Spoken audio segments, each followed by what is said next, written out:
نعرہ لگاتے ہیں ہم اہل سنت، تاج شریعت تاج شریعت۔ ہجرت حبشہ سن 5 نبوی۔ کفار مکہ نے جب اپنے ظلم و ستم سے مسلمانوں پر عرصۂ حیات تنگ کر دیا تو آقا کون و مکہ صلی اللہ تعالیٰ علیہ وسلم نے مسلمانوں کو حبشہ جا کر پناہ لینے کا حکم دیا۔ نجاشی حبشہ کے بادشاہ کا نام اصحمہ اور لقب نجاسی تھا۔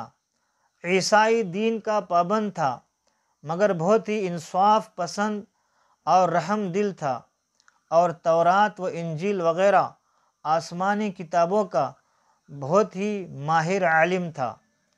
اعلان نبوت کے 5ویں سال رجب کے مہینے میں 11 مرد اور 4 عورتوں نے حبشہ کی جانب ہجرت کی۔ ان مہاجرین کرام کے مقدس نام حسب ذیل ہے۔ نمبر 1 اور 2، حضرت عثمان غنی رضی اللہ تعالیٰ عنہ اپنی بیوی حضرت بی بی رقیہ رضی اللہ تعالیٰ عنہا کے ساتھ، جو آقا کون و مکہ صلی اللہ تعالیٰ علیہ وسلم کی صاحبزادی ہے۔ نمبر 3 اور 4، حضرت ابو حذیفہ رضی اللہ تعالیٰ عنہ اپنی بیوی حضرت سہلہ بنت سہیل رضی اللہ تعالیٰ عنہا کے ساتھ۔ نمبر 5 اور 6، حضرت ابو سلمہ رضی اللہ تعالیٰ عنہ اپنی اہلیہ حضرت ام سلمہ رضی اللہ تعالیٰ عنہا کے ساتھ۔ نمبر 7 اور 8، حضرت عامر بن ربیعہ رضی اللہ تعالیٰ عنہ اپنی زوجہ حضرت لیلہ بنت ابی حشمہ رضی اللہ تعالیٰ عنہا کے ساتھ۔ نمبر 9، حضرت زبیر بن العوام رضی اللہ تعالیٰ عنہ۔ نمبر 10، حضرت مصعب بن عمیر رضی اللہ تعالیٰ عنہ۔ نمبر 11، حضرت عبد الرحمن بن عوف رضی اللہ تعالیٰ عنہ۔ نمبر 12، حضرت عثمان بن مظعون رضی اللہ تعالیٰ عنہ۔ نمبر 13، حضرت ابو صبرہ بن ابی رحم یا حاتب بن عمرو رضی اللہ تعالیٰ عنہما۔ نمبر 14، حضرت سہیل بن بیضاء رضی اللہ تعالیٰ عنہ۔ نمبر 15، حضرت عبداللہ ابن مسعود رضی اللہ تعالیٰ عنہ۔ زرقانی علی المواہب جلد 1 صفحہ 270۔ کفار مکہ کو جب ان لوگوں کی ہجرت کا پتہ چلا تو ان ظالموں نے ان لوگوں کی گرفتاری کے لیے ان کا تعاقب کیا، یعنی پیچھا کیا، لیکن یہ لوگ کشتی پر سوار ہو کر روانہ ہو چکے تھے، اس لیے کفار ناکام واپس لوٹے۔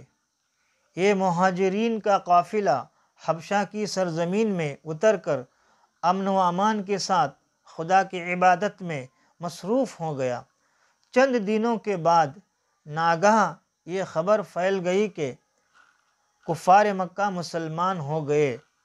یہ خبر سن کر چند لوگ حبشہ سے مکہ لوٹ آئے، مگر یہاں آ کر پتہ چلا کہ یہ خبر غلط تھی، چنانچہ بعض لوگ تو پھر حبشہ چلے گئے، مگر کچھ لوگ مکہ میں روپوش ہو کر رہنے لگے۔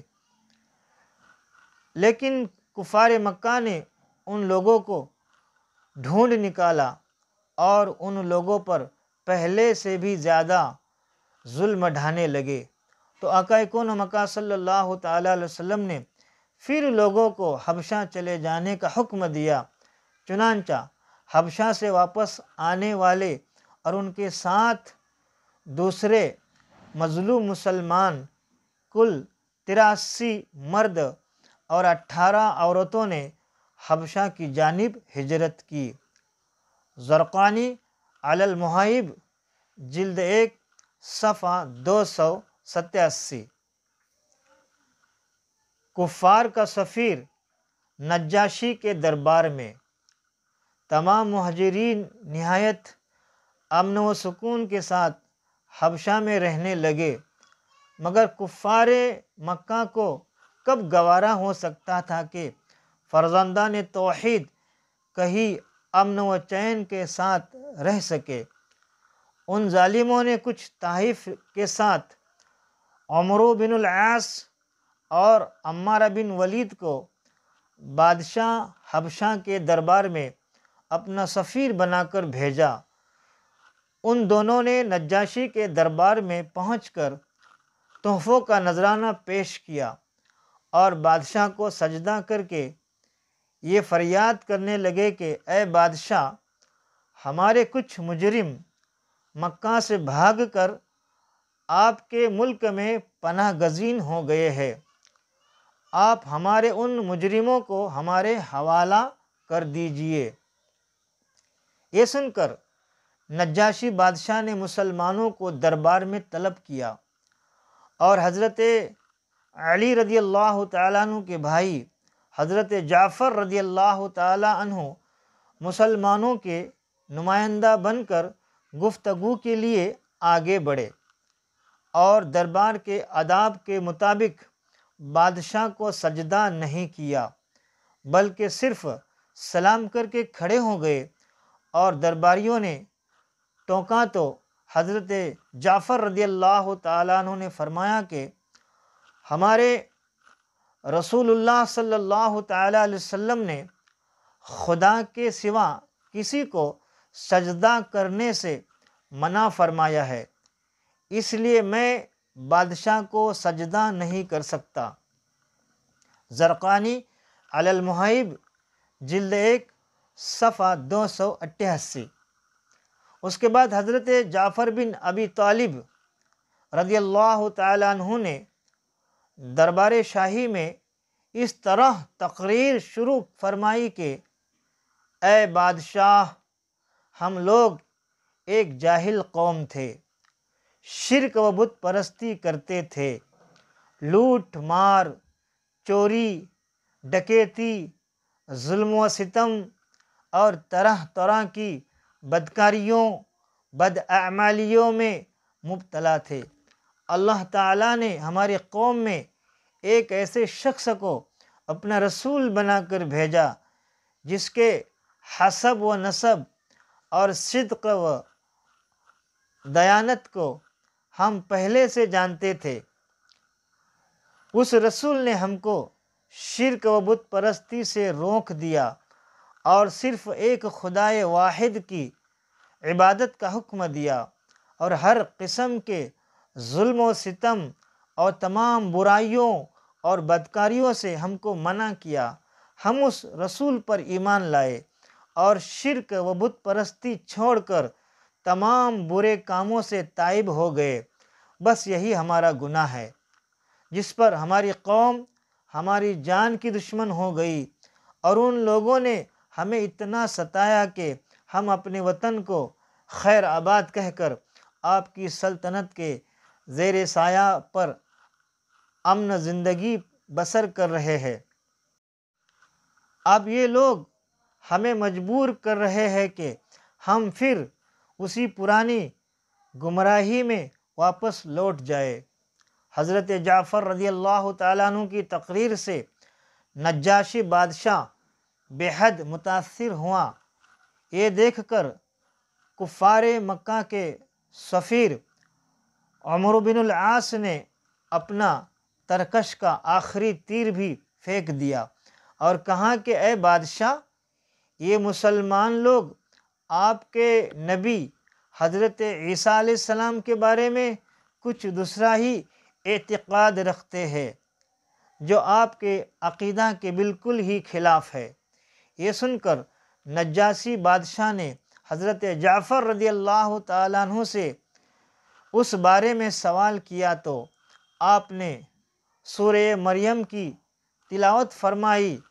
کلام ربانی کی تاثیر سے نجاشی بادشاہ کے قلب پر اتنا گہرا اثر پڑا کہ اس پر رقت طاری ہو گئی اور اس کی آنکھوں سے آنسو جاری ہو گئے۔ حضرت جعفر رضی اللہ تعالیٰ عنہ نے فرمایا کہ ہمارے رسول صلی اللہ تعالیٰ علیہ وسلم نے ہم کو یہی بتایا ہے کہ حضرت عیسیٰ علیہ السلام خدا کے بندے اور اس کے رسول ہے، جو کنواری مریم رضی اللہ تعالیٰ عنہا کے شکم مبارک سے بغیر باپ کے خدا کی قدرت کا نشان بن کر پیدا ہوئے۔ نجاشی بادشاہ نے بڑے غور سے حضرت جعفر رضی اللہ تعالی عنہ کی تقریر کو سنا اور یہ کہا کہ بلا شبہ انجیل اور قرآن دونوں ایک ہی آفتاب ہدایت کے دو نور ہے، اور یقیناً حضرت عیسیٰ علیہ السلام خدا کے بندے اور اس کے رسول ہے، اور میں گواہی دیتا ہوں کہ بے شک حضرت محمد صلی اللہ تعالی علیہ وسلم خدا کے وہی رسول ہے جن کی بشارت حضرت عیسیٰ علیہ السلام نے انجیل میں دی ہے۔ اور اگر میں دستور سلطنت کے مطابق تخت شاہی پر رہنے کا پابند نہ ہوتا تو میں خود مکہ جا کر رسول اکرم صلی اللہ تعالی علیہ وسلم کی جوتیاں سیدھی کرتا اور ان کے قدم دھوتا۔ بادشاہ کی تقریر سن کر اس کے درباری جو کٹر قسم کے عیسائی تھے ناراض و برہم ہو گئے، مگر نجاشی بادشاہ نے جوش ایمانی میں سب کو ڈانٹ پھٹکار کر خاموش کر دیا اور کفار مکہ کے تحفوں کو واپس لٹا کر عمر بن العاص اور عمار بن ولید کو دربار سے نکلوا دیا اور مسلمانوں سے کہہ دیا کہ تم لوگ میری سلطنت میں جہاں چاہو امن و سکون کے ساتھ آرام و چین کی زندگی بسر کرو، کوئی تمہارا کچھ بھی نہیں بگاڑ سکتا۔ زرقانی جلد 1 صفحہ 288۔ واضح ہے کہ نجاشی بادشاہ مسلمان ہو گیا تھا، چنانچہ اس کے انتقال پر نبی کونین صلی اللہ تعالیٰ علیہ وسلم نے مدینہ منورہ میں اس کی نماز جنازہ پڑھی۔ حالانکہ نجاشی بادشاہ کا انتقال حبشہ میں ہوا تھا اور وہ حبشہ ہی میں دفن بھی ہوئے، مگر آقا کون مکہ صلی اللہ تعالیٰ علیہ وسلم نے غائبانہ ان کی نماز جنازہ پڑھ کر ان کے لیے دعائے مغفرت فرمائی۔ اے رضا، ہر کام کا ایک وقت ہے، دل کو بھی آرام ہو ہی جائے گا۔ حضرت ابوبکر اور ابن دغنہ۔ حضرت ابوبکر صدیق رضی اللہ تعالی عنہ نے بھی حبشہ کی طرف ہجرت کی، مگر جب یارغار رضی اللہ تعالی عنہ مقام برک الغماد میں پہنچے تو قبیلہ قارہ کا سردار مالک بن دغنہ راستے میں ملا اور دریافت کیا کہ کیوں اے ابوبکر کہاں چلے؟ یارغار رضی اللہ تعالی عنہ نے اہل مکہ کے مظالم کا تذکرہ فرماتے ہوئے کہا کہ اب میں اپنے وطن مکہ کو چھوڑ کر خدا کی لمبی چوڑی زمین پر پھرتا رہوں گا اور خدا کی عبادت کرتا رہوں گا۔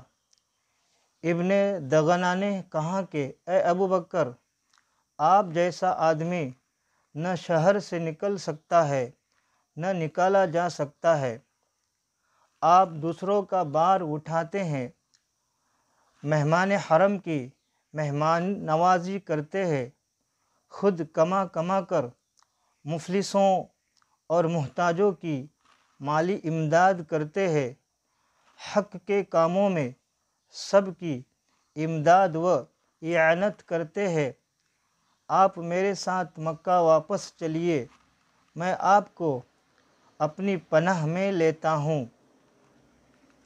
ابن دغنہ آپ رضی اللہ تعالیٰ عنہ کو زبردستی مکہ واپس لایا اور تمام کفار مکہ سے کہہ دیا کہ میں نے ابو بکر رضی اللہ تعالیٰ عنہ کو اپنی پناہ میں لے لیا ہے، لہٰذا خبردار کوئی ان کو نہ ستائے۔ کفار مکہ نے کہا کہ ہم کو اس شرط پر منظور ہے کہ ابو بکر اپنے گھر کے اندر چھپ کر قرآن پڑھے تاکہ ہماری عورتوں اور بچوں کے کان میں قرآن کی آواز نہ پہنچے۔ ابن دغنہ نے کفار کی شرط کو منظور کر لیا اور حضرت ابو بکر رضی اللہ تعالی عنہ چند دنوں تک اپنے گھر کے اندر قرآن پڑھتے رہے، مگر حضرت ابو بکر صدیق رضی اللہ تعالی عنہ کے جذبہ اسلامی اور جوش ایمانی نے یہ گوارہ نہ کیا کہ معبودان باطل لات و عزا کی عبادت تو علی الاعلان ہو اور معبود برحق اللہ تعالیٰ کی عبادت گھر کے اندر چھپ کر کی جائے۔ چنانچہ حضرت ابو بکر صدیق رضی اللہ تعالیٰ عنہ نے گھر کے باہر اپنے صحن میں ایک مسجد بنا لی اور اس مسجد میں علی الاعلان نمازوں میں بلند آواز سے قرآن پڑھنے لگے، اور کفار مکہ کی عورتیں اور بچے بھیڑ لگا کر قرآن سننے لگے۔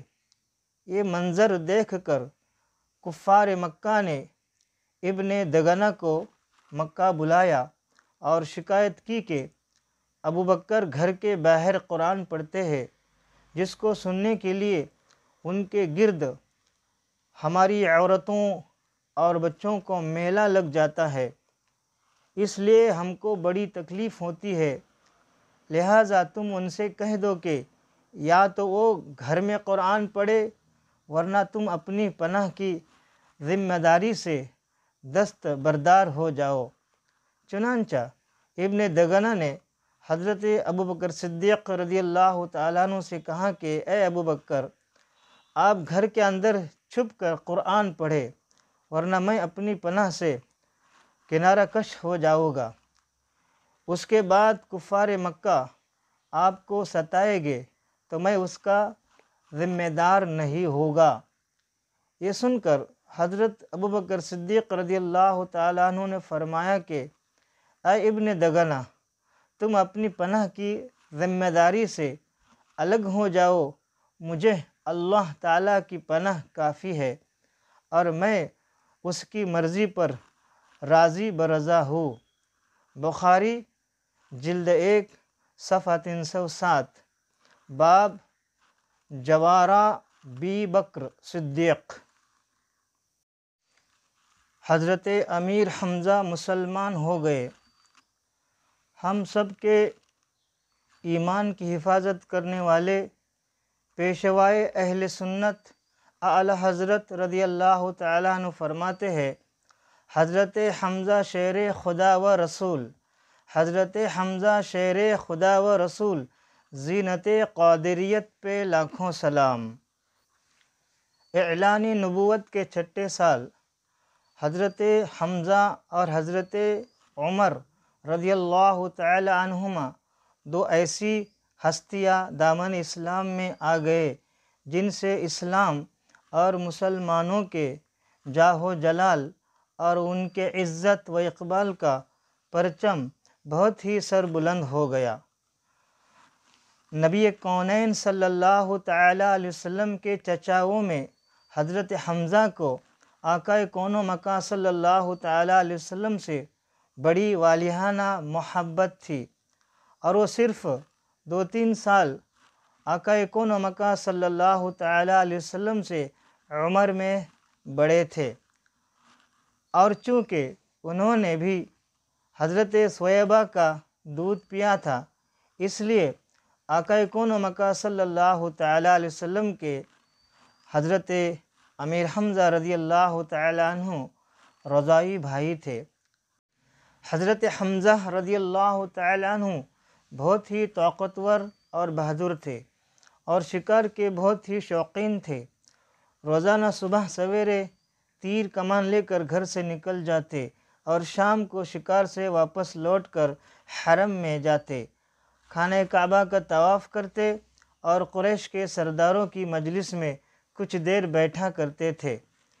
ایک دن حسب معمول شکار سے واپس لوٹے تو ابن جدعان کی لونڈی اور خود ان کی بہن حضرت بی بی صفیہ رضی اللہ تعالی عنہا نے ان کو بتایا کہ آج ابو جہل نے کس طرح تمہارے بھتیجے حضرت محمد صلی اللہ تعالی علیہ وسلم کے ساتھ بے ادبی اور گستاخی کی ہے۔ یہ ماجرا سن کر مارے غصے کے حضرت حمزہ رضی اللہ تعالی عنہ کا خون کھولنے لگا۔ ایک دم تیر کمان لیے ہوئے مسجد حرام میں پہنچ گئے اور اپنی کمان سے ابو جہل کے سر پر اس زور سے مارا کہ اس کا سر پھٹ گیا اور کہا کہ تو میرے بھتیجے کو گالیاں دیتا ہے، تجھے خبر نہیں کہ میں بھی اس کے دین پر ہوں۔ یہ دیکھ کر قبیلہ بنی مخزوم کے کچھ لوگ ابو جہل کی مدد کے لیے کھڑے ہو گئے، تو ابو جہل نے یہ سوچ کر کہ کہیں بنو ہاشم سے جنگ نہ چھڑ جائے، یہ کہا کہ اے بنی مخزوم، آپ لوگ حمزہ کو چھوڑ دیجئے۔ واقعی آج میں نے ان کے بھتیجے کو بہت ہی خراب قسم کی گالیاں دی تھی۔ مدارج النبوہ جلد 2 صفحہ 44، وزرقانی جلد 1 صفحہ 256۔ حضرت امیر حمزہ رضی اللہ تعالی عنہ نے ابو جہل کو زد و کوب کرنے کے بعد آقا کون و مکہ صلی اللہ تعالی علیہ وسلم کے بارگاہ میں تشریف لے گئے اور فرمایا، اے میرے بھتیجے، میں نے ابو جہل سے بدلہ لیا ہے، کیا اے میرے بھتیجے آپ مجھ سے راضی ہوں؟ آقا کون و مکہ صلی اللہ تعالی علیہ وسلم نے فرمایا، اے چچا، اگر مجھے راضی کرنا چاہتے ہوں تو ایمان لے آؤ۔ اعلیٰ حضرت عظیم البرکت رضی اللہ تعالیٰ عنہ فرماتے ہیں، خدا کی رضا چاہتے ہیں دو عالم، خدا کی رضا چاہتے ہیں دو عالم، خدا چاہتا ہے رضائے محمد صلی اللہ تعالی علیہ وسلم۔ حضرت امیر حمزہ فوراً کلمہ پڑھے اور ایمان اور اسلام کی لازوال دولت سے مالامال ہو گئے۔ حضرت حمزہ رضی اللہ تعالی عنہ نے مسلمان ہو جانے کے بعد زور سے ان اشعار کو پڑھنا شروع کر دیا۔ حمدت اللہ حین ہدی فؤادی الی الاسلام والدین الحنیف، میں اللہ تعالیٰ کی حمد کرتا ہوں جس وقت کہ اس نے میرے دل کو اسلام اور دین حنیف کی طرف ہدایت دی۔ اذا تلیت رسائلہ علینا تحدر ذم ذل بالحصیف، جب احکام اسلام کی ہمارے سامنے تلاوت کی جاتی ہے تو باکمال عقل والوں کے آنسو جاری ہو جاتے ہیں۔ وحمد مصطفی فینا مطاع فلا تخشہ بالقول العنیف، اور خدا کے برگزیدہ احمد صلی اللہ تعالی علیہ وسلم ہمارے مقتدی ہے، تو اے کافرو اپنی باطل بکواس سے ان پر غلبہ مت حاصل کرو۔ فلا واللہ نسلمہ لقوم ولما نقضی فیہم بالسیوف، تو خدا کی قسم ہم انہیں قوم کفار کے سپرد نہیں کریں گے، حالانکہ ابھی تک ہم نے ان کافروں کے ساتھ تلواروں سے فیصلہ نہیں کیا ہے۔ زرقانی جلد 1 صفحہ 256۔ حضرت عمر کا اسلام۔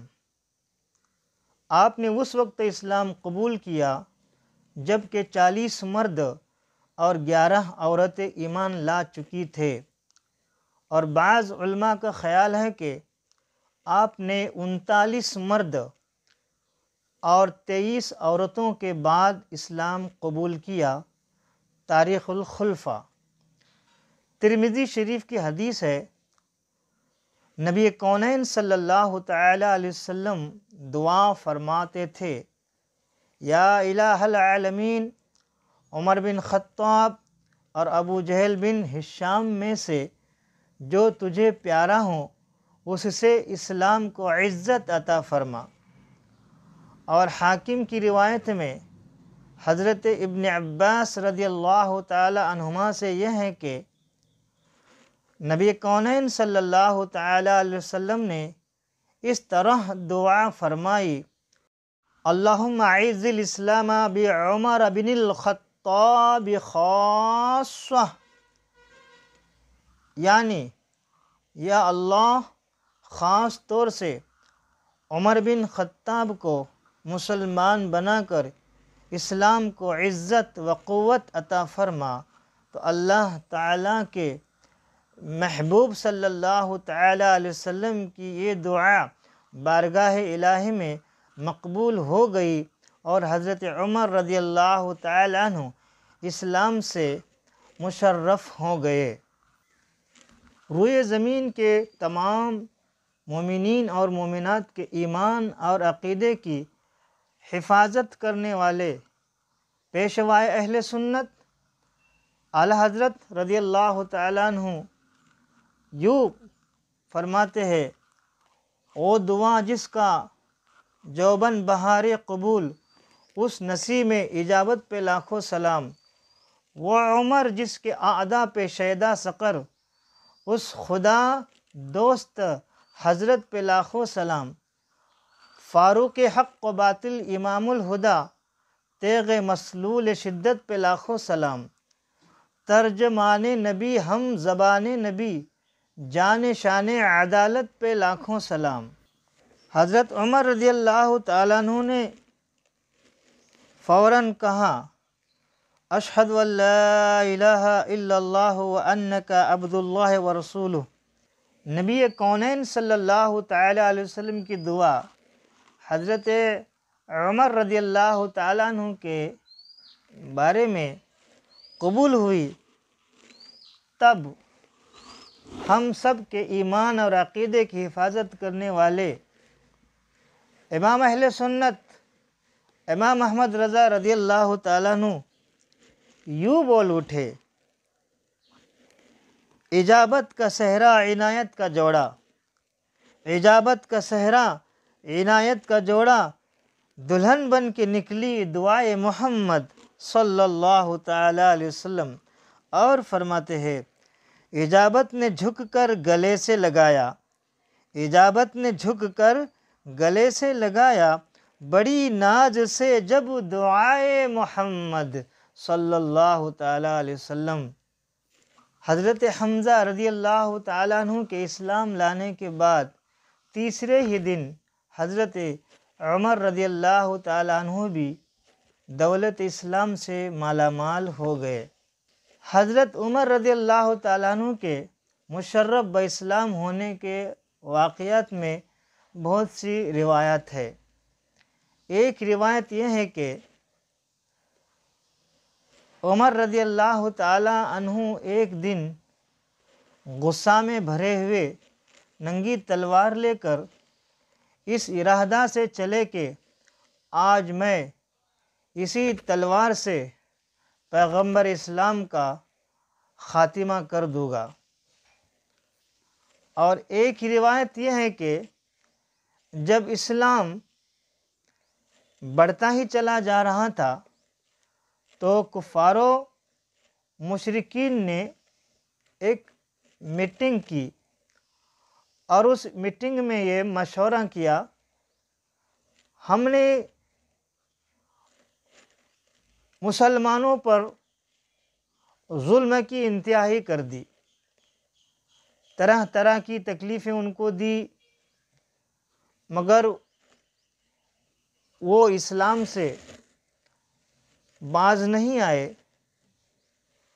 اور اسلام بڑھتا ہی جا رہا ہے، پھیلتا ہی جا رہا ہے۔ اب اس کو روکنے کا کیا انتظام کیا جائے؟ تو اس میٹنگ میں کفاروں نے یہ مشورہ کیا کہ اس کا واحد ذریعہ ایک ہی ہے کہ بانی اسلام محمد صلی اللہ تعالی علیہ وسلم کو قتل کیا جائے، تو ہی اسلام بڑھنے سے رک سکتا ہے۔ تو اس کام کو کرے گا کون؟ یعنی بانی اسلام پیغمبر اسلام کو قتل کون کرے گا؟ اس پر حضرت عمر رضی اللہ تعالی عنہ نے فرمایا کہ اس کام کو میں کروں گا۔ تو عمر نے ہاتھ میں ننگی تلوار لی اور کہا کہ آج بانی اسلام کا، پیغمبر اسلام کا میں خاتمہ کر دوں گا، اور بڑے غصے کی حالت میں آپ جا رہے تھے۔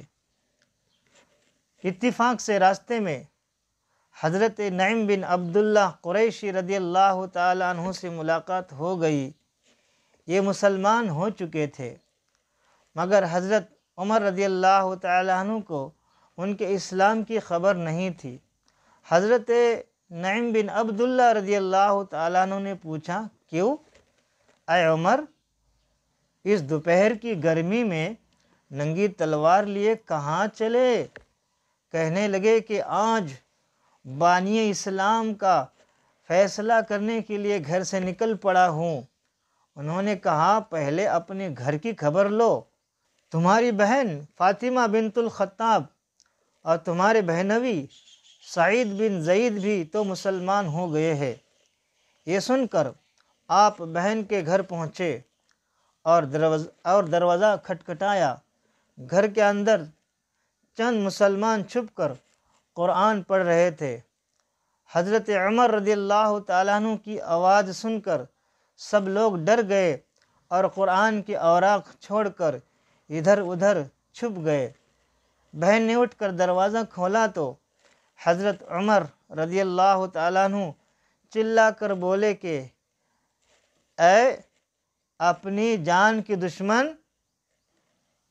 کیا تو بھی مسلمان ہو گئی ہے؟ پھر اپنے بہنوئی حضرت سعید بن زید رضی اللہ تعالیٰ عنہ پر جھپٹ پڑے اور ان کی داڑھی پکڑ کر ان کو زمین پر پٹک دیا اور سینے پر سوار ہو کر مارنے لگے۔ ان کی بہن حضرت فاطمہ رضی اللہ تعالی عنہ اپنے شوہر کو بچانے کے لیے دوڑ پڑے تو حضرت عمر رضی اللہ تعالی عنہ نے ان کو ایسا تماچا مارا کہ ان کے کانوں کے جھمر ٹوٹ کر گر پڑے اور ان کا چہرہ خون سے لہولہان ہو گیا۔ بہن نے صاف صاف کہہ دیا کہ عمر سن لو، تم سے جو ہو سکے کر لو، مگر اب اسلام دل سے نہیں نکل سکتا۔ حضرت عمر رضی اللہ تعالیٰ عنہ نے بہن کا خون آلودہ چہرہ دیکھا تو ان کا عزم و استقامت سے بھرا ہوا یہ جملہ سنا تو ان پر رقت طاری ہو گئی اور ایک دم دل نرم پڑ گیا۔ تھوڑی دیر تک خاموش کھڑے رہے، پھر کہا کہ اچھا، تم لوگ جو پڑھ رہے تھے مجھے بھی دکھاؤ۔ بہن نے کہا، پہلے پاکی حاصل کرو۔ بہن نے قرآن کی اوراق کو سامنے رکھ دیا اور اٹھا کر دیکھا تو اس آیت پر نظر پڑی کہ سبح للہ ما فی السماوات والارض وهو العزیز الحکیم، اللہ کی پاکی بولتا ہے جو کچھ آسمانوں اور زمین میں ہے، اور وہی عزت و حکمت والا ہے۔ سورہ حدید آیت 1، سورہ 57، پارہ 27، ترجمہ کنز الایمان۔ اس آیت کا ایک ایک لفظ صداقت کی تاثیر کا تیر بن کر دل کی گہرائی میں پیوست ہوتا چلا گیا، اور جسم کا ایک ایک بال لرزہ بر اندام ہونے لگا۔ جب اس آیت پر پہنچے کہ آمنوا باللہ ورسولہ، اللہ اور اس کے رسول پر ایمان لاؤ، سورہ حدید آیت 7، سورہ 57، پارہ 27، ترجمہ کنز الایمان۔ یہ آیت کریمہ پڑھتے ہی تو بالکل ہی بے قابو ہو گئے اور بے اختیار پکار اٹھے، اشہد ان لا الہ الا اللہ واشہد ان محمد رسول اللہ۔ یہ وہ وقت تھا کہ آقا کون و مکان صلی اللہ تعالی علیہ وسلم حضرت ارقم بن ابو ارقم رضی اللہ تعالی عنہ کے مکان میں مقیم تھے۔ حضرت عمر رضی اللہ تعالی عنہ بہن کے گھر سے نکلے اور سیدھے ارقم رضی اللہ تعالی عنہ کے مکان کی طرف جانے لگے۔ عمر سوئے نبی گئے، نظر سوئے عمر گئی، وہ ایک نگاہ مصطفیٰ کتنا کام کر گئی، صلی اللہ تعالی علیہ وسلم۔ ہم سب کے ایمان کی حفاظت کرنے والے آقا اعلیٰ حضرت رضی اللہ تعالیٰ عنہ فرماتے ہیں، جس طرف اٹھ گئی دم میں دم آ گیا، اس نگاہ عنایت پہ لاکھوں سلام۔ عمر فاروق اعظم رضی اللہ تعالی عنہ حضرت ارقم رضی اللہ تعالیٰ عنہ کے مکان پر پہنچے تو دروازہ بند پایا، کنڈی بجائی، اندر کے لوگوں نے دروازہ کی جھری سے جھانک کر دیکھا تو عمر رضی اللہ تعالیٰ عنہ ننگی تلوار لیے کھڑے تھے۔ لوگ گھبرا گئے اور کسی میں دروازہ کھولنے کی ہمت نہیں ہوئی، مگر حضرت حمزہ رضی اللہ تعالیٰ عنہ نے بلند آواز سے فرمایا کہ دروازہ کھول دو اور اندر آنے دو، اگر نیک نیتی کے ساتھ آیا ہے تو اس کا خیر مقدم کیا جائے گا، ورنہ اسی کی تلوار سے اس کی گردن اڑا دی جائے گی۔ حضرت عمر رضی اللہ تعالیٰ عنہ نے اندر قدم رکھا تو آقا کون و مکان صلی اللہ تعالیٰ علیہ وسلم نے خود آگے بڑھ کر حضرت عمر رضی اللہ تعالیٰ عنہ کا بازو پکڑا اور فرمایا کہ اے خطاب کے بیٹے، تو مسلمان ہو جا، آخر تو کب تک مجھ سے لڑتا رہے گا۔ حضرت عمر رضی اللہ تعالیٰ عنہ نے بآواز بلند کلمہ پڑھا اور آقا کون و مکان صلی اللہ تعالیٰ علیہ وسلم نے مارے خوشی کے نعرہ تکبیر بلند فرمایا، اور تمام حاضرین نے اس زور سے اللہ اکبر کا نعرہ مارا کہ مکہ کی پہاڑیاں گونج اٹھے۔ پھر حضرت عمر رضی اللہ تعالیٰ عنہ کہنے لگے، یا رسول اللہ صلی اللہ تعالیٰ علیہ وسلم، یہ چھپ چھپ کر خدا کی عبادت کرنے کے کیا معنی؟ اٹھیے، ہم کعبہ میں چل کر علی الاعلان خدا کی عبادت کریں گے، اور خدا کی قسم میں کفر کی حالت میں جن مجلسوں میں بیٹھ کر اسلام کی مخالفت کرتا تھا، اب ان تمام مجالس میں اپنے اسلام کا اعلان کروں گا۔ پھر آقا کون و مکان صلی اللہ تعالیٰ علیہ وسلم صحابہ کی جماعت کو لے کر 2 قطاروں میں روانہ ہوئے۔ ایک صف کے آگے آگے حضرت حمزہ رضی اللہ تعالیٰ عنہ چل رہے تھے اور دوسری صف کے آگے آگے حضرت عمر رضی اللہ تعالیٰ عنہ تھے۔ اس شان سے مسجد حرام میں داخل ہوئے اور نماز ادا کی۔ پہلے آدھے لوگوں نے نماز پڑھی اور آدھے لوگوں نے ان کی حفاظت کے لیے پہرا دیا۔ پھر آدھے لوگوں نے نماز ادا فرمائی اور آدھے لوگوں نے ان کی حفاظت کے لیے پہرا لگا دیا، اور یہ پہلی ہی اعلی الاعلان با جماعت نماز حرم کعبہ میں پڑھی گئی، اور حضرت عمر رضی اللہ تعالیٰ عنہ نے حرم کعبہ میں مشرکین کے سامنے اپنے اسلام کا اعلان کیا۔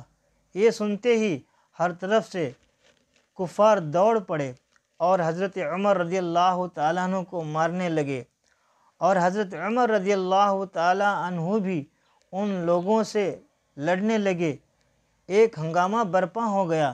اتنے میں حضرت عمر رضی اللہ تعالیٰ عنہ کا ماموں ابو جہل آ گیا۔ اس نے پوچھا کہ یہ ہنگامہ کیسا ہے؟ لوگوں نے بتایا کہ حضرت عمر مسلمان ہو گئے، اس لیے لوگ برہم ہو کر ان پر حملہ وار ہوئے ہیں۔ یہ سن کر ابو جہل نے حتیم کعبہ میں کھڑے ہو کر اپنی آستین سے اشارہ کر کے اعلان کر دیا کہ میں نے اپنے بھانجے عمر کو پناہ دی ہے۔ ابو جہل کا یہ اعلان سن کر سب لوگ ہٹ گئے، اور حضرت عمر رضی اللہ تعالیٰ عنہ کا بیان ہے کہ اسلام لانے کے بعد میں ہمیشہ کفار کو مارتا اور ان کی مار کھاتا رہا، یہاں تک کہ اللہ تعالیٰ نے اسلام کو غالب فرما دیا۔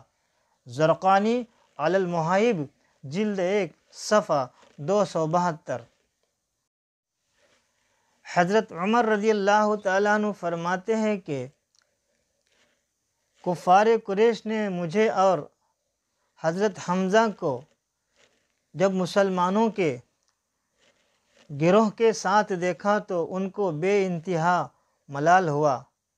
اس روز سرکار اقدس صلی اللہ تعالیٰ علیہ وسلم نے حضرت عمر رضی اللہ تعالیٰ عنہ کو فاروق کا لقب عطا فرمایا، یعنی حق اور باطل میں فرق کرنے والا، اس لیے کہ اسلام ظاہر ہو گیا اور حق اور باطل کے درمیان فرق واضح ہو گیا۔ تاریخ الخلفاء صفحہ 78۔ حضرت عمر رضی اللہ تعالیٰ عنہ کے مسلمان ہونے کا ایک سبب یہ بھی بتایا گیا ہے کہ خود حضرت عمر رضی اللہ تعالیٰ عنہ فرمایا کرتے تھے کہ میں کفر کی حالت میں قریش کے بتوں کے پاس حاضر تھا، اتنے میں ایک شخص گائے کا ایک بچڑا لے کر آیا اور اس کو بتوں کے نام پر ذبح کیا۔ پھر بڑے زور سے چیخ مار کر کسی نے یہ کہا کہ یا جلیح امر نجیح رجل فصیح یقول لا الہ الا اللہ۔ یہ آواز سن کر سب لوگ وہاں سے بھاگ کر کھڑے ہوئے، لیکن میں نے یہ عزم کر لیا کہ میں اس آواز دینے والے کی تحقیق کیے بغیر ہرگز یہاں سے نہیں ٹلوں گا۔ اس کے بعد پھر یہی آواز آئی کہ یا جلیح امر نجیح رجل فصیح یقول لا الہ الا اللہ، یعنی اے کھلی ہوئی دشمنی کرنے والے، ایک کامیابی کی چیز ہے کہ ایک فصاحت والا آدمی لا الہ الا اللہ کہہ رہا ہے، حالانکہ بتوں کے آس پاس میرے سوا دوسرا کوئی بھی نہیں تھا۔ اس کے فوراً ہی بعد آقا کون و مکان صلی اللہ تعالیٰ علیہ وسلم نے اپنی نبوت کا اعلان فرمایا۔ اس واقعہ سے حضرت عمر رضی اللہ تعالیٰ عنہ بے حد متاثر تھے، اس لیے ان کے اسلام لانے کے اسباب میں اس واقعہ کو بھی کچھ نہ کچھ ضرور دخل ہے۔ بخاری شریف جلد 1 صفحہ 546 و زرقانی جلد 1 صفحہ 276 باب اسلام عمر۔ حضرت عمر رضی اللہ تعالیٰ عنہ کو جب کفار مکہ نے بہت زیادہ ستایا تو عاص بن وائل سہمی نے بھی آپ کو اپنی پناہ میں لے لیا، جو زمانہ جاہلیت میں آپ کا حلیف تھا۔ اس لیے حضرت عمر رضی اللہ تعالیٰ عنہ کفار کی مار دھاڑ سے بچ گئے۔ بخاری باب اسلام عمر جلد 1 صفحہ 545۔ شعب ابی طالب سن 7 نبوی۔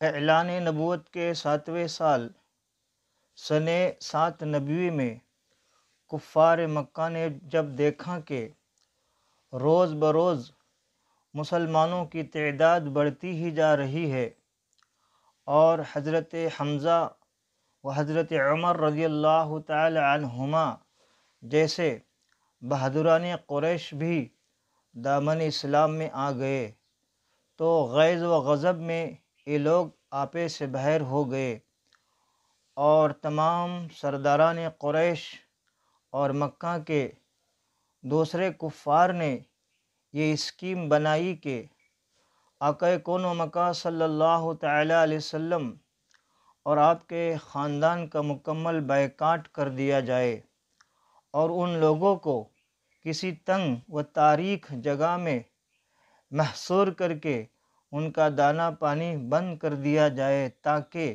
یہ لوگ مکمل طور پر تباہ و برباد ہو جائے۔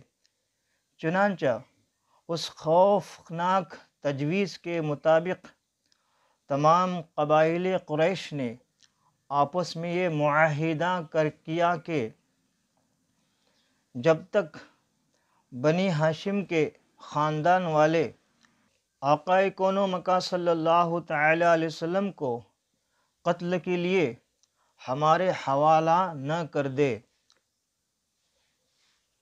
نمبر 1، کوئی شخص بنو ہاشم کے خاندان سے شادی بیاہ نہ کرے۔ نمبر 2، کوئی شخص ان لوگوں کے ہاتھ کسی قسم کے سامان کی خرید و فروخت نہ کرے۔ نمبر 3، کوئی شخص ان لوگوں سے میل جول، سلام و کلام اور ملاقات و بات نہ کرے۔ نمبر 4، کوئی شخص ان لوگوں کے پاس کھانے پینے کا کوئی سامان نہ جانے دے۔ منصور بن اکرمہ نے اس معاہدہ کو لکھا اور تمام سرداران قریش نے اس پر دستخط کر کے اس دستاویز کو کعبہ کے اندر آویزاں کر دیا۔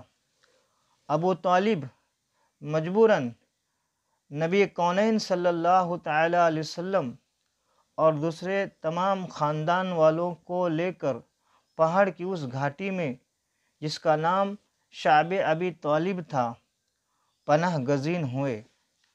ابو لہب کے سوا خاندان بنو ہاشم کے کافروں نے بھی خاندانی حمیت اور پاسداری کی بنا پر اس معاملہ میں آقا کون و مکان صلی اللہ تعالی علیہ وسلم کا ساتھ دیا اور سب کے سب پہاڑ کے اس تنگ و تاریک درہ میں محصور ہو کر قیدیوں کی زندگی بسر کرنے لگے۔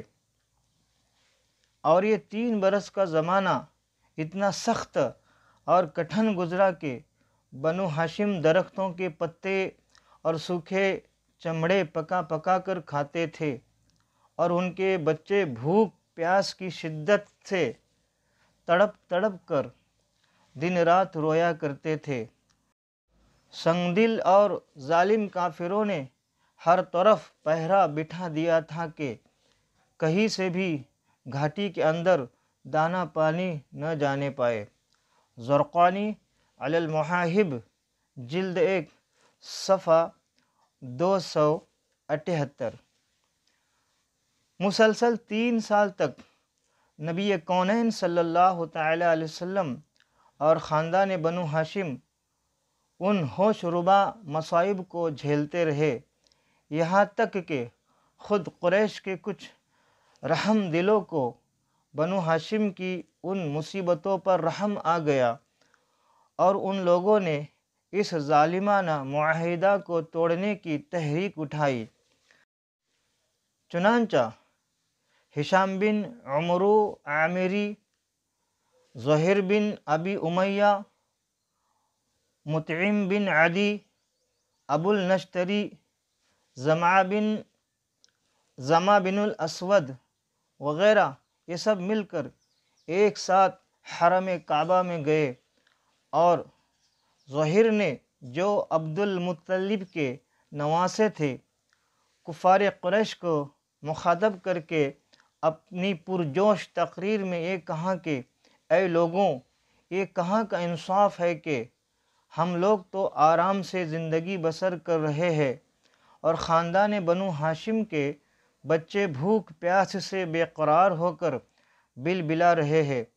خدا کی قسم، جب تک اس وحشیانہ معاہدہ کی دستاویز کو پھاڑ کر پاؤں سے نہ روند دی جائے گی، میں ہرگز چین سے نہیں بیٹھ سکتا۔ یہ تقریر سن کر ابو جہل نے تڑپ کر کہا کہ خبردار، ہرگز تم اس معاہدہ کو ہاتھ نہیں لگا سکتے۔ زمعہ نے ابو جہل کو للکارا اور اس زور سے ڈانٹا کہ ابو جہل کی بولتی بند ہو گئی۔ اسی طرح مطعم بن عدی اور ہشام بن عمرو نے بھی کھم ٹھونک کر ابو جہل کو جھڑک دیا، اور ابو النشتری نے تو صاف کہہ دیا کہ اے ابو جہل، اس ظالمانہ معاہدہ سے نہ ہم پہلے راضی تھے اور نہ اب ہم اس کے پابند ہیں۔ اسی مجمع میں ایک طرف ابو طالب بھی بیٹھے ہوئے تھے۔ انہوں نے کہا کہ اے لوگوں، میرے بھتیجے محمد صلی اللہ تعالی علیہ وسلم کہتے ہیں کہ اس معاہدہ کی دستاویز کو کیڑوں نے کھا ڈالا ہے، اور صرف جہاں جہاں خدا کا نام لکھا ہوا تھا اس کو کیڑوں نے چھوڑ دیا ہے۔ لہٰذا میری رائے یہ ہے کہ تم لوگ اس دستاویز کو نکال کر دیکھو، اگر واقعی اس کو کیڑوں نے کھا لیا ہے جب تو اس کو چاک کر کے پھینک دو، اور اگر میرے بھتیجے کا کہنا غلط ثابت ہوا تو میں محمد صلی اللہ تعالی علیہ وسلم کو تمہارے حوالے کر دوں گا۔ یہ سن کر مطعم بن عدی کعبہ کے اندر گیا اور دستاویز کو اتار لایا، اور سب لوگوں نے اس کو دیکھا تو واقعی بجز اللہ تعالیٰ کے نام کے پوری دستاویز کو کیڑوں نے کھا لیا تھا۔ مطعم بن عدی نے سب کے سامنے اس دستاویز کو پھاڑ کر پھینک دیا، اور پھر قریش کے چند بہادر باوجود یہ کہ سب کے سب اس وقت کفر کی حالت میں تھے، ہتھیار لے کر گھاٹی میں پہنچے اور خاندان بنو ہاشم کے ایک ایک آدمی کو وہاں سے نکال لائے اور ان کو ان کے مکانوں میں آباد کر دیا۔ یہ واقعہ سن 10 نبوی کا ہے۔ منصور بن اکرمہ جس نے اس دستاویز کو لکھا تھا، اس پر یہ قہر الہی ٹوٹ پڑا کہ اس کا ہاتھ شل ہو کر سوکھ گیا۔ مدارج النبوہ جلد 2 صفحہ 42 وغیرہ۔ اس سے یہ بھی پتہ چلا کہ آقا کون و مکان صلی اللہ تعالی علیہ وسلم نے یہ خبر دی کہ دستاویز کو دمک کھا چکی ہے، اور جہاں جہاں پر خدا کا نام لکھا ہے وہ باقی ہے۔ دیکھا تو فرمان مصطفیٰ صلی اللہ تعالی علیہ وسلم کے مطابق ساری دستاویز کو دمک نے کھا لیا تھا، مگر جہاں خدا کا نام لکھا تھا وہ باقی تھا۔ تو یہ نبی کا علم غیب ہے۔ ہم سب کے ایمان کی اور عقیدے کی حفاظت کرنے والے اعلی حضرت عظیم البرکت امام احمد رضا رضی اللہ تعالی عنہ نے سچ فرمایا، اور کوئی غیب کیا تم سے نہا ہو بھلا، جب نہ خدا ہی چھپا تم پہ کروڑوں درود، جل جلالہ صلی اللہ تعالی علیہ وسلم۔ عام الحزن یعنی غم کا سال، سنِ 10 نبوی۔ آقا کون و مکان صلی اللہ تعالی علیہ وسلم جب شعب ابی طالب سے نکل کر اپنے گھر میں تشریف لائے اور چند ہی روز کفار قریش کے ظلم و ستم سے کچھ امان ملی تھی کہ ابو طالب بیمار ہو گئے، اور گھاٹی سے باہر آنے کے 8 مہینے بعد ان کا انتقال ہو گیا۔ ابو طالب کی وفات نبی کونین صلی اللہ تعالی علیہ وسلم کے لیے ایک بہت ہی جاگداز اور روح فرسا حادثہ تھا، کیونکہ بچپن سے جس طرح پیار و محبت کے ساتھ ابو طالب نے آقا کون و مکان صلی اللہ تعالی علیہ وسلم کی پرورش کی تھی، اور زندگی کے ہر موڑ پر جس جاں نثاری کے ساتھ آپ کی نصرت و دستگیری کی، اور آپ کے دشمنوں کے مقابل سینہ سپیر ہو کر جس طرح آلام و مصائب کا مقابلہ کیا، اس کو بھلا آقا کون و مکان صلی اللہ تعالی علیہ وسلم کس طرح بھول سکتے تھے۔ ابو طالب کا خاتمہ۔ جب ابو طالب مرض الموت میں مبتلا ہو گئے تو فخر صادق صلی اللہ تعالی علیہ وسلم ان کے پاس تشریف لے گئے اور فرمائے کہ اے چچا، آپ کلمہ پڑھ لیجئے، اور یہ وہ کلمہ ہے کہ اس کے سبب سے میں خدا کے دربار میں آپ کی مغفرت کے لیے اصرار کروں گا۔ اس وقت ابو جہل اور عبداللہ بن ابی امیہ ابو طالب کے پاس موجود تھے۔ ان دونوں نے ابو طالب سے کہا کہ اے ابو طالب، کیا آپ عبد المطلب کے دین سے روگردانی کریں گے؟ اور یہ دونوں برابر ابو طالب سے گفتگو کرتے رہے، یہاں تک کہ ابو طالب نے کلمہ نہیں پڑھا۔ بعض روایت یہ ہے کہ آقا کون و مکان صلی اللہ تعالی علیہ وسلم نے فرمایا کہ اے چچا، اگر آپ سب کے سامنے علی الاعلان کلمہ نہیں پڑھ سکتے تو کم از کم میرے کان میں پڑھو۔ لیکن ابو طالب نے اس کو بھی منظور نہیں کیا، بلکہ ان کی زندگی کا آخری قول یہ رہا کہ میں عبد المطلب کے دین پر ہوں۔ یہ کہا اور ان کی روح پرواز کر گئے۔ رحمت عالم صلی اللہ تعالی علیہ وسلم کو اس سے بڑا صدمہ پہنچا اور آپ نے فرمایا کہ میں آپ کے لیے اس وقت تک دعائے مغفرت کرتا رہوں گا جب تک اللہ تعالی مجھے منع نہ فرمائے گا۔ اس کے بعد یہ آیت نازل ہو گئی کہ ما كان للنبي والذين آمنوا أن يستغفروا للمشركين ولو كانوا أولى قربى من بعد ما تبين لهم أنهم أصحاب الجحيم۔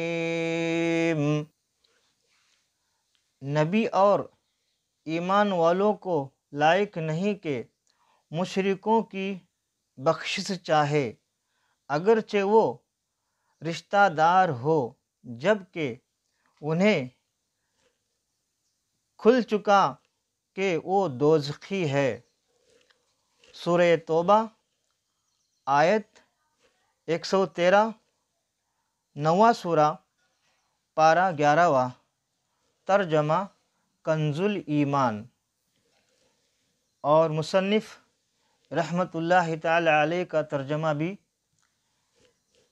پیش خدمت ہے، یعنی نبی اور مومنین کے لیے یہ جائز نہیں ہے کہ وہ مشرکین کے لیے مغفرت کی دعا مانگے اگرچہ وہ رشتہ دار ہی کیوں نہ ہوں، جب انہیں معلوم ہو چکا کہ مشرکین جہنمی ہے۔ بخاری شریف جلد 1 صفحہ 548، باب قصہ ابی طالب۔ اور انشاءاللہ سوالات میں ابو طالب کے ایمان کے بارے میں گفتگو کریں گے مسلک اعلیٰ حضرت کی روشنی میں۔ ام المؤمنین حضرت بی بی خدیجہ رضی اللہ تعالی عنہ کی وفات وصال مبارک۔ آقا کون و مکان صلی اللہ تعالی علیہ وسلم کے قلب مبارک پر ابھی ابو طالب کے انتقال کا زخم تازہ ہی تھا کہ ابو طالب کے وفات کے 3 دن یا 5 دن کے بعد حضرت بی بی خدیجہ رضی اللہ تعالی عنہا بھی دنیا سے رحلت فرما گئے۔ مکہ میں ابو طالب کے بعد سب سے زیادہ جس ہستی نے رحمت دو عالم صلی اللہ تعالی علیہ وسلم کی نصرت و حمایت میں اپنا تن من دھن سب کچھ قربان کیا، وہ حضرت بی بی خدیجہ رضی اللہ تعالی عنہا کی ذات گرامی تھی۔ جس وقت دنیا میں کوئی آپ کا مخلص، مشیر اور غمخوار نہیں تھا، حضرت بی بی خدیجہ رضی اللہ تعالی عنہا ہی تھے کہ ہر پریشانی کے موقع پر پوری جانثاری کے ساتھ آپ کی غمخواری اور دلداری کرتی رہتی تھے۔ اس لیے ابو طالب اور حضرت بی بی خدیجہ رضی اللہ تعالی عنہا دونوں کے وفات سے آپ کے مددگار اور غم گسار دونوں ہی دنیا سے اٹھ گئے، جس سے آپ کے قلب نازک پر اتنا عظیم صدمہ گزرا کہ آپ نے اس سال کا نام عام الحزن، غم کا سال رکھ دیا۔ حضرت بی بی خدیجہ رضی اللہ تعالی عنہا نے رمضان سن 10 نبوی میں وفات پائی۔ بوقت وفات 65 برس کی عمر تھی۔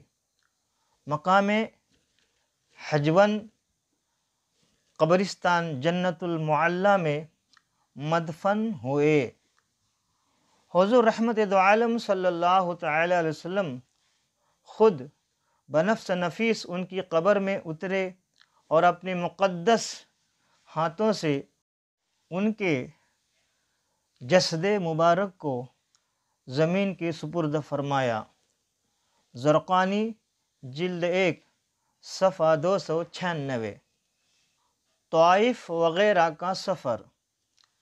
مکہ والوں کے عناد اور سرکشی کو دیکھتے ہوئے جب آقا کون و مکہ صلی اللہ تعالیٰ علیہ وسلم کو ان لوگوں کے ایمان لانے سے مایوسی نظر آئی تو آقا کون و مکہ صلی اللہ تعالیٰ علیہ وسلم نے تبلیغ اسلام کے لیے مکہ کے قرب و جوار کی بستیوں کا رخ کیا۔ چنانچہ اس سلسلہ میں آقا کون و مکہ صلی اللہ تعالیٰ علیہ وسلم نے طائف کا بھی سفر فرمایا۔ اس سفر میں فخر صادق صلی اللہ تعالیٰ علیہ وسلم کے غلام حضرت زید بن حارثہ رضی اللہ تعالیٰ عنہ بھی آپ کے ہمراہ تھے، یعنی ساتھ تھے۔ طائف میں بڑے بڑے امراء اور مالدار لوگ رہتے تھے۔ ان رئیسوں میں عمرو کا خاندان تمام قبائل کا سردار شمار کیا جاتا تھا۔ یہ لوگ 3 بھائی تھے، عبد یا لیل، مسعود، حبیب۔ آقا کون و مکہ صلی اللہ تعالیٰ علیہ وسلم ان تینوں کے پاس تشریف لے گئے اور اسلام کی دعوت دی۔ ان تینوں نے اسلام قبول نہیں کیا، بلکہ انتہائی بیہودہ اور گستاخانہ جواب دیا۔ ان بد نصیبوں نے اسی پر بس نہیں کیا، بلکہ طائف کے شریر غنڈوں کو ابھار دیا کہ یہ لوگ آقا کون و مکہ صلی اللہ تعالیٰ علیہ وسلم کے ساتھ برا سلوک کرے۔ چنانچہ لچوں لفنگوں کا یہ شریر گروہ ہر طرف سے آپ پر ٹوٹ پڑا اور یہ شرارتوں کے مجسمے آپ پر پتھر برسانے لگے، یہاں تک کہ آپ کے مقدس پاؤں زخموں سے لہو لہان ہو گئے اور آپ کے موزے اور نعل مبارک خون سے بھر گئے۔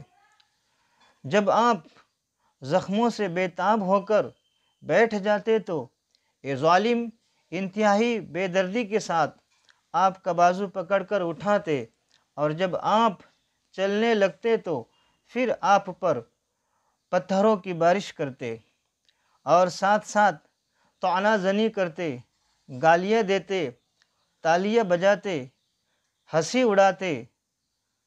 حضرت زید بن حارثہ رضی اللہ تعالیٰ عنہ دوڑ دوڑ کر آقا کون و مکہ صلی اللہ تعالیٰ علیہ وسلم پر آنے والے پتھروں کو اپنے بدن پر لیتے تھے اور فخر صادق صلی اللہ تعالیٰ علیہ وسلم کو بچاتے تھے، یہاں تک کہ وہ بھی خون میں نہا گئے اور زخموں سے نڈھال ہو کر بے قابو ہو گئے، یہاں تک کہ آخر آپ نے انگور کے ایک باغ میں پناہ لی۔ یہ باغ مکہ کے ایک مشہور کافر عتبہ بن ربیعہ کا تھا۔ آقا کون و مکہ صلی اللہ تعالیٰ علیہ وسلم کا یہ حال دیکھ کر عتبہ بن ربیعہ اور اس کے بھائی شیبہ بن ربیعہ کو آپ پر رحم آ گیا، اور کافر ہونے کے باوجود خاندانی حمیت نے جوش مارا۔ چنانچہ ان دونوں کافروں نے آقا کون و مکہ صلی اللہ تعالیٰ علیہ وسلم کو اپنے باغ میں ٹھہرایا اور اپنے نصرانی غلام غداس یا عداس کے ہاتھ سے آپ کی خدمت میں انگور کا ایک خوشہ بھیجا۔ آقا کون و مکہ صلی اللہ تعالیٰ علیہ وسلم نے بسم اللہ پڑھ کر خوشہ کو ہاتھ لگایا تو عداس تعجب سے کہنے لگا کہ اس طرح کے لوگ تو یہ کلمہ نہیں بولا کرتے۔ آقا کون و مکہ صلی اللہ تعالیٰ علیہ وسلم نے اس سے دریافت کیا کہ تمہارا وطن کہاں ہے؟ عداس نے کہا کہ میں شہر نینوا کا رہنے والا ہوں۔ آقا کون مکہ صلی اللہ تعالی علیہ وسلم نے فرمایا کہ وہ حضرت یونس بن متی علیہ السلام کا شہر ہے، وہ بھی میری طرح خدا جل جلالہ کے پیغمبر تھے۔ یہ سن کر عداس آپ کے ہاتھ پاؤں چومنے لگا اور فوراً ہی آپ کا کلمہ پڑھ کر مسلمان ہو گیا۔ زرقانی علی المحیب جلد 1 صفحہ 300۔ اسی سفر میں جب آقا کون مکہ صلی اللہ تعالی علیہ وسلم مقام نخلا میں تشریف فرما ہوئے اور رات کو نماز تہجد میں قرآن مجید پڑھ رہے تھے تو نصیبین کے جنوں کی ایک جماعت آپ کی خدمت میں حاضر ہوئی اور قرآن سن کر یہ سب جن مسلمان ہو گئے۔ پھر ان جنوں نے لوٹ کر اپنی قوم کو بتایا تو مکہ مکرمہ میں جنوں کی جماعت نے فوج در فوج آ کر اسلام قبول کیا۔ چنانچہ قرآن مجید میں سورہ جن کی ابتدائی آیتوں میں خداوند عالم نے اس واقعہ کا تذکرہ فرمایا ہے۔ زرقانی جلد 1 صفحہ 303۔ سورہ جن کی آیت یہ ہے: بسم اللہ الرحمن الرحیم قل اوحی الی انہ استمع نفر من الجن فقالوا انا سمعنا قرآنا عجبا يهدي إلى الرشد فآمنا به ولن نشرك بربنا أحدا وأنه تعالى جد ربنا ما اتخذ صاحبة ولا ولدا وأنه كان يقول سفيه على الله شططا وَأَنَّا ظَنَنَّا أَن لَّن تَقُولَ الْإِنسُ وَالْجِنُّ عَلَى اللَّهِ كَذِبًا وَأَنَّهُ كَانَ رِجَالٌ مِّنَ الْإِنسِ يَعُوذُونَ بِرِجَالٍ مِّنَ الْجِنِّ فَزَادُوهُمْ رَهَقًا۔ اللہ کے نام سے شروع جو بہت مہربان رحمت والا۔ تم فرماؤ مجھے وحی ہوئی کہ کچھ جنوں نے میرا پڑھنا کان لگا کر سنا تو بولے ہم نے ایک عجیب قرآن سنا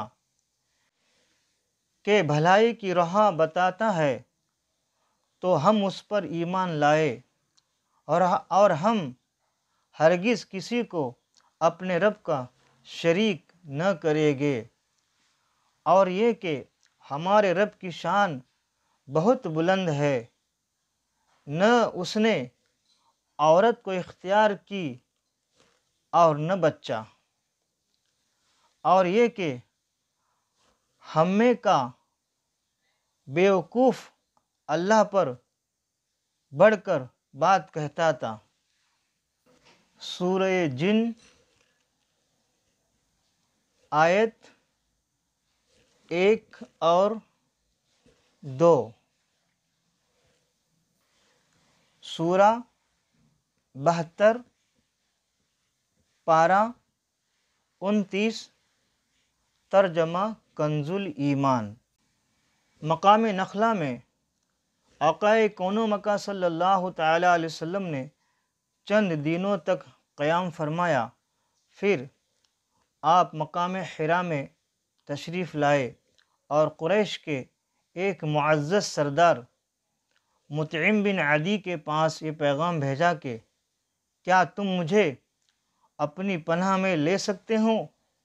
عرب کا دستور تھا کہ جب کوئی شخص ان سے حمایت اور پناہ طلب کرتا تو اگرچہ کتنا ہی بڑا دشمن کیوں نہ ہو وہ پناہ دینے سے انکار نہیں کر سکتے تھے۔ چنانچہ مطعم یا مطعم بن عدی نے آقا کون و مکہ صلی اللہ تعالی علیہ وسلم کو اپنی پناہ میں لے لیا اور اس نے اپنے بیٹوں کو حکم دیا کہ تم لوگ ہتھیار لگا کر حرم میں جاؤ، اور مطعم بن عدی خود گھوڑے پر سوار ہو گیا اور آقا کون و مکہ صلی اللہ تعالی علیہ وسلم کو اپنے ساتھ مکہ لایا اور حرم کعبہ میں اپنے ساتھ لے کر گیا اور مجمع عام میں اعلان کر دیا کہ میں نے محمد صلی اللہ تعالی علیہ وسلم کو پناہ دی ہے۔ اس کے بعد آقا کون و مکہ صلی اللہ تعالی علیہ وسلم نے اطمینان کے ساتھ حجر اسود کو بوسہ دیا اور کعبہ کا طواف کر کے حرم میں نماز ادا کی، اور مطعم بن عدی اور اس کے بیٹوں نے تلواروں کے سائے میں آپ کو آپ کے دولت خانہ تک پہنچا دیا۔ زرقانی جلد 1 صفحہ 306۔ اس سفر کے مدتوں بعد ایک مرتبہ ام المؤمنین حضرت عائشہ صدیقہ رضی اللہ تعالی عنہا نے حضور اقدس صلی اللہ تعالی علیہ وسلم سے دریافت کیا کہ یا رسول اللہ صلی اللہ تعالی علیہ وسلم، کیا جنگ احد کے دن سے بھی زیادہ سخت کوئی دن آپ پر گزرا ہے؟ تو آپ نے ارشاد فرمایا کہ ہاں اے عائشہ رضی اللہ تعالی عنہ، وہ دن میرے لیے جنگ احد کے دن سے بھی زیادہ سخت تھا جب میں نے طائف میں وہاں کے ایک سردار عبدیہ لیل کو اسلام کی دعوت دی۔ اس نے دعوت اسلام کو حقارت کے ساتھ ٹھکرا دیا اور اہل طائف نے مجھ پر پتراؤں کیا۔ میں اس رنج و غم میں سر جھکائے چلتا رہا یہاں تک کہ مکہ میں قرن الثعالب میں پہنچ کر میرے ہوش و حواس بجا ہوئے، اور وہاں پہنچ کر جب میں نے سر اٹھایا تو کیا دیکھتا ہوں کہ ایک بدلی مجھ پر سایہ کیے ہوئے ہے۔ اس بادل میں سے حضرت جبریل علیہ السلام نے مجھے آواز دی اور کہا کہ اللہ تعالیٰ نے آپ کی قوم کا قول اور ان کا جواب سن لیا، اور اب آپ کی خدمت میں پہاڑوں کا فرشتہ حاضر ہے تاکہ وہ آپ کے حکم کی تعمیل کرے۔ آقا کون و مکہ صلی اللہ تعالی علیہ وسلم کا بیان ہے کہ پہاڑوں کا فرشتہ مجھے سلام کر کے عرض کرنے لگا کہ اے محمد صلی اللہ تعالی علیہ وسلم، اللہ تعالیٰ نے آپ کی قوم کا قول اور انہوں نے آپ کو جو جواب دیا ہے وہ سب سن لیا ہے، اور اب مجھ کو آپ کی خدمت میں بھیجا ہے تاکہ آپ مجھے جو چاہے حکم دے اور میں آپ کا حکم بجا لاؤں۔ اگر آپ چاہتے ہیں کہ میں اخشبین، ابو قبیس اور قعقاع دونوں پہاڑوں کو ان کفار پر الٹ دوں تو میں الٹ دیتا ہوں۔ یہ سن کر آقا کون و مکہ صلی اللہ تعالی علیہ وسلم نے جواب دیا کہ نہیں، بلکہ میں امید کرتا ہوں کہ اللہ تعالی ان کی نسلوں سے اپنے ایسے بندوں کو پیدا فرمائے گا جو صرف اللہ تعالیٰ کی ہی عبادت کرے گے اور شرک نہیں کرے گے۔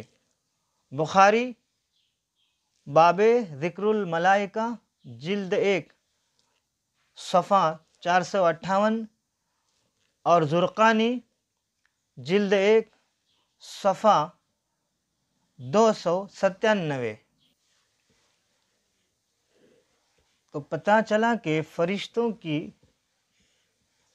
عرض پر بھی آقا صلی اللہ تعالیٰ علیہ وسلم نے طائف کے کفاروں کے لیے بد دعا نہیں کی، بلکہ آپ کو اللہ تعالیٰ نے علم غیب عطا فرمایا کہ بے شک ان کفاروں کے جو نسل ہے وہ یقیناً اسلام قبول کرے گی اور وہ مسلمان ہوگی، اس لیے آپ نے ان کے لیے دعائے بد نہیں فرمائی۔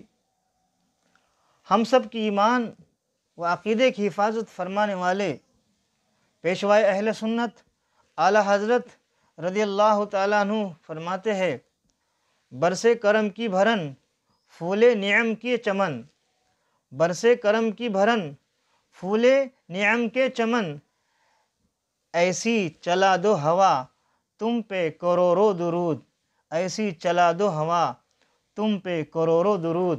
سرکار نے ایسی دعا مانگی کہ کچھ سالوں بعد ہی پورا طائف ایمان اور اسلام کی دولت سے مالا مال ہو گیا، اور کوئی غیب کیا تم سے نہا ہو بھلا، جب نہ خدا ہی چھپا تم پہ کروڑوں درود۔ عقیدہ جو صحیح عقیدہ قرآن اور احادیث کے مطابق جو 13ویں صدی اور 14ویں صدی میں جو دیا ہے، وہ واحد اور واحد اعلیٰ حضرت عظیم البرکت، عظیم المرتبت، کنز الکرامت، جبل استقامت امام احمد رضا رضی اللہ تعالیٰ عنہ کی ذات ہے۔ قبائل میں تبلیغ اسلام۔ آقا کون و مکہ صلی اللہ تعالیٰ علیہ وسلم کا طریقہ تھا کہ حج کے زمانے میں جب کہ دور دور کے عربی قبائل مکہ میں جمع ہوتے تھے، تو آقا کون و مکہ صلی اللہ تعالیٰ علیہ وسلم تمام قبائل میں دورہ فرما کر لوگوں کو اسلام کی دعوت دیتے تھے۔ اسی طرح عرب میں جا بجب بہت سے میلے لگتے تھے جن میں دور دراز کے قبائل عرب جمع ہوتے تھے۔ ان میلوں میں بھی آقا کون و مکہ صلی اللہ تعالیٰ علیہ وسلم تبلیغ اسلام کے لیے تشریف لے جاتے تھے۔ چنانچہ اکاذا، مجنہ، ذوالمجاز کے بڑے بڑے میلوں میں آقا کون و مکہ صلی اللہ تعالیٰ علیہ وسلم نے قبائل عرب کے سامنے دعوت اسلام پیش فرمائی۔ عرب کے قبائل بنو عامر، محارب، فزارہ، غسان، مرہ، سلیم، ابس، بنو نظر، کندہ، قلب، عذرہ، ہزارمہ وغیرہ، ان سب مشہور قبائل کے سامنے آقا کون و مکہ صلی اللہ تعالیٰ علیہ وسلم نے اسلام پیش فرمایا، مگر آپ کا چچا ابو لہب ہر جگہ آپ کے ساتھ ساتھ جاتا، اور جب آپ کسی قبیلہ کے سامنے وعظ فرماتے تو ابو لہب چلا چلا کر یہ کہتا تھا کہ یہ دین سے پھر گیا ہے، یہ جھوٹ بکتا ہے، معاذ اللہ۔ زرقانی جلد 1 صفحہ 309۔ قبیلہ بنو ذیل بن شیبان یا شیبان کے پاس جب آقا کون و مکہ صلی اللہ تعالیٰ علیہ وسلم تشریف لے گئے تو حضرت ابو بکر صدیق رضی اللہ تعالیٰ عنہ بھی آپ کے ساتھ تھے۔ اس قبیلے کا سردار مفروق آپ کی طرف متوجہ ہوا۔ اس نے کہا کہ اے قریشی برادر، آپ لوگوں کے سامنے کون سا دین پیش کرتے ہیں؟ آپ نے فرمایا کہ خدا ایک ہے اور میں اس کا رسول ہوں۔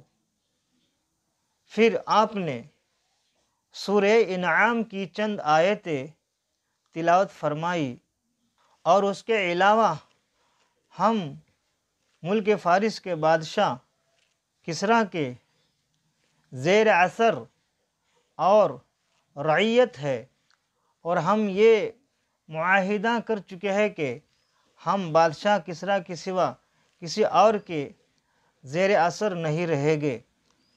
آقا کون و مکان صلی اللہ تعالیٰ علیہ وسلم نے ان لوگوں کی صاف گوئی کی تعریف فرمائی اور ارشاد فرمایا کہ خیر، خدا اپنے دین کا حامی و ناصر اور معین و مددگار ہے۔ روز الانف بحوالہ سیرت النبی۔ سوالات و جوابات، چوتھا باب۔ سوال نمبر 1، آقا کون و مکان صلی اللہ تعالیٰ علیہ وسلم پر سب سے پہلی وحی جب نازل ہوئی تو آپ کی عمر مبارک کتنی تھی؟ نیز کس مقام پر وحی کا نزول ہوا، اور نزول وحی کے وقت فرشتے کے ساتھ کیا گفتگو ہوئی؟ جواب نمبر 1، پہلی وحی کے وقت آپ کی عمر شریف 40 سال کی تھی، اور پہلی وحی جبل حرا نامی پہاڑ کے اوپر غار میں ہوئی۔ فرشتے نے آقا کونین صلی اللہ تعالیٰ علیہ وسلم سے یہ گفتگو کی، پڑھیے۔ سرکار اقدس صلی اللہ تعالیٰ علیہ وسلم نے فرمایا، میں پڑھنے والا نہیں ہوں، اور غار حرا مکۃ المکرمہ سے تقریباً 3 میل کی دوری پر ہے۔ سوال نمبر 2، سابقین اولین سے مراد کون لوگ ہیں؟ وضاحت کرے۔ جواب نمبر 2، سابقین اولین وہ خوش نصیب لوگ ہیں جو فطرتاً نیک طبع اور پہلے ہی سے دین حق کی تلاش میں مصروف تھے، اور شرک و جاہلانہ رسموں سے نفرت کرتے تھے۔ سوال نمبر 3، رحمت عالم صلی اللہ تعالیٰ علیہ وسلم اور صحابہ کرام رضوان اللہ تعالی علیہم اجمعین پر جو ظلم و ستم کیے گئے اس کی مختصر وضاحت کرے۔ جواب نمبر 3، مسلمانوں پر کفار مکہ نے ظلم و ستم کے پہاڑ اس لیے توڑے کہ وہ اسلام چھوڑے اور پھر سے بت پرست ہو جائے، مگر ایسا نہیں ہوا۔ کفار مکہ کے لاکھ کوشش کے باوجود اسلام بڑھتا ہی گیا۔ سوال نمبر 4، حبشہ کی طرف مسلمانوں کی ہجرت کا کیا سبب بنا تھا؟ حبشہ کے بادشاہ کا نام اور لقب کیا تھا؟ نیز کتنے مردوں اور عورتوں نے ہجرت کی؟ بمعہ نام بتائیے۔ جواب نمبر 4، حبشہ کی طرف ہجرت کرنے کا سبب یہ تھا کہ کفار مکہ نے ظلم و ستم کی انتہا کر دی، اور حبشہ کے بادشاہ کا نام اصحمہ اور لقب نجاشی تھا۔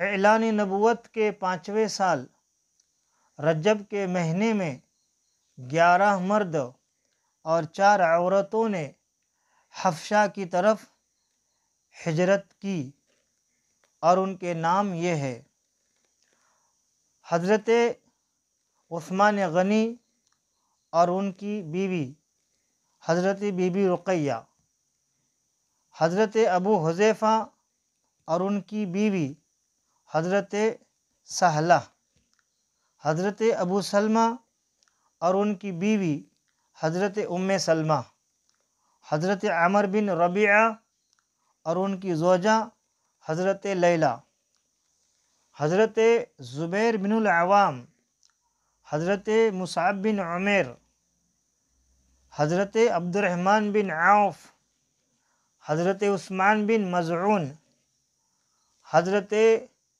ابو صبرہ بن ابی رحم یا خاطب بن عمرو، حضرت سہیل بن بیضہ، حضرت عبداللہ بن مسعود رضی اللہ تعالی عنہم۔ اور مسلمانوں نے دوسری بار حبشہ کو ہجرت کی، ان کی تعداد کل 83 مرد اور 18 عورتیں تھے۔ سوال نمبر 5، عام الحزن سے کون سا سال مراد ہے؟ جواب نمبر 5، عام الحزن یعنی غم کا سال، یہ سن 10 نبوی کا 10واں سال تھا، جس میں ابو طالب کا انتقال ہوا اور ام المؤمنین حضرت خدیجہ رضی اللہ تعالی عنہ کا وصال ہوا۔ سوال نمبر 6، ایمان ابو طالب کے بارے میں اہل سنت مسلک اعلی حضرت کا کیا موقف ہے؟ جواب نمبر 6، ابو طالب نے ایمان نہیں لایا، یہی مسلک اعلی حضرت کا موقف ہے۔ اے رضا ہر کام کا ایک وقت ہے، دل کو بھی آرام ہو ہی جائے گا۔ صلی اللہ علی النبی الامی وآلہ صلی اللہ علیہ وسلم، صلاۃ و سلاما علیک یا رسول اللہ صلی اللہ تعالی علیہ وسلم۔